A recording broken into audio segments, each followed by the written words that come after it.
Welcome to my second video blog. It's springtime now. I have lilacs blooming. It smells good. No drums today though. I want to talk primarily about how I became a medical intuitive. It's a little bit involved. I'm trying to keep it brief. I went to acupuncture school, and that's a 3-year program. And then I did an additional year of pediatric acupuncture because I knew I always wanted to treat children as well as adults. Chinese medical diagnosis depends on subtle observational skills, and that there's no limit to those skills, but there are certain things that are very common in a Chinese medical diagnosis, such as the use of a pulse diagnosis on the radial artery, and looking at a person's tongue, and other just basic observation to see what you can determine from what is right there in front of you. Now, of course, Western medicine depends now on things like x-rays, MRIs, and blood tests, and high-tech diagnostics, but none of that existed.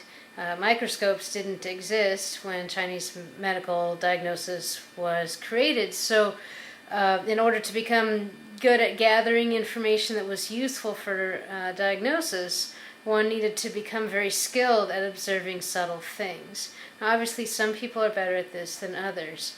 In theory, anybody can become a medical intuitive. We all have intuitive skills and abilities, but some people really hone these abilities and some don't use them hardly at all. So, in theory, anybody could do this, but people who are highly sensitive people, people with very good observational skills, musicians, people who are very intuitive in other ways, obviously are more likely to be able to develop medical intuitive skills.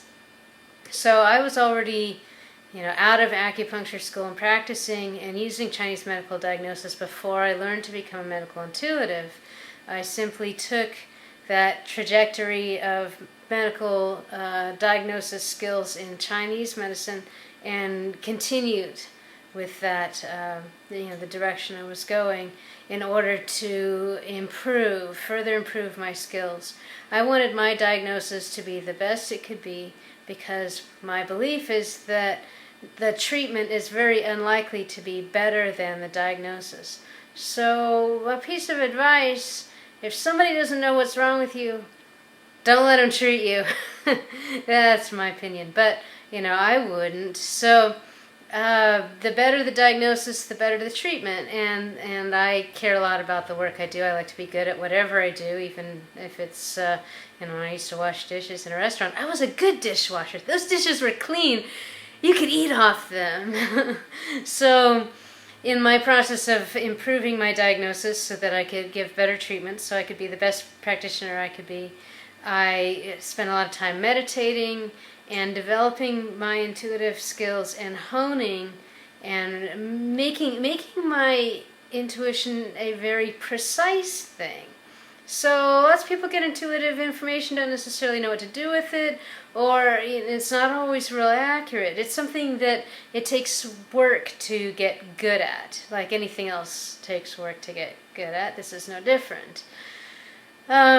I used a pulse technique that is not the Western pulse technique and not the Chinese pulse technique, but a third pulse technique, which I don't want to spend too much time on that, but it's rather obscure, and it was created. The technique was created by Dr. Paul Nogier in France, I believe, in the 1940s. It's not very well known even amongst acupuncturists, but for some reason I had a greater facility with this pulse technique than I did with the Chinese pulse technique, even though I learned both of them in acupuncture school and I used both of them. Eventually I got better at the Nogier pulse technique, so I was using that to corroborate all of my intuitive input for several years. So I would get intuitive input by going into a relaxed or meditative state while my client was on the table and opening myself to input of any sort, just being present for whatever information I wanted to show up, as it were. So then I would get the information, and before I would act on it and before I would share it with my client, I would check it with the pulse technique and ask questions. The pulse technique was a way to set up communication between myself and the person lying on my table who had come to me for help. So I was asking very specific questions because I wanted to make sure that my information was accurate. I didn't want to be imagining things, of course. I didn't want to be projecting, my own ideas or my own opinions onto the person. And I didn't want to be guessing, because I think that the educated guess standard in medicine is rather a low standard. I don't think that people should accept that low of a standard. I think that medicine should be more precise. That's my opinion. So I was looking to make my medicine as precise and accurate and, efficient and effective with no harm done. I know, a radical thought, but this is what I was seeking to do.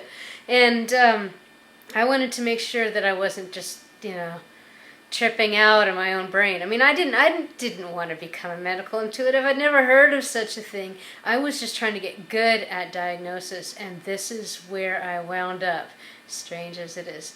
So, working with the pulse technique a lot and asking questions constantly helped me to hone and refine and make my intuitive skills more accurate.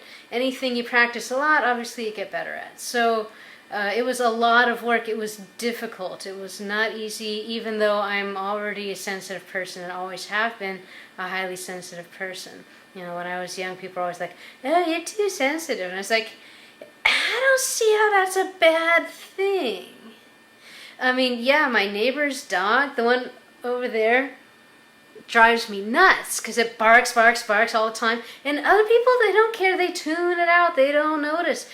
I'm not like that. I've never been like that. I'm never going to be like that. I've tried to be like that because the dog drives me crazy. But, that's how I'm wired. I'm a highly sensitive person. I notice things that other people don't notice. I take in input that other people don't take in. And I ask myself, how can this be a good thing and not just something that drives me nuts? Anyway, so I wanted to find a way to take my already extremely sensitive nature and direct that into something positive, where I could use my the way that I'm wired to help other people, and by giving them more accurate medical information, and also to have a better diagnosis from which to be working from when I'm treating them. So I'm not talking about treatment in this particular video cast, but I will be in future video casts. So thanks very much for watching my video, and please come back again.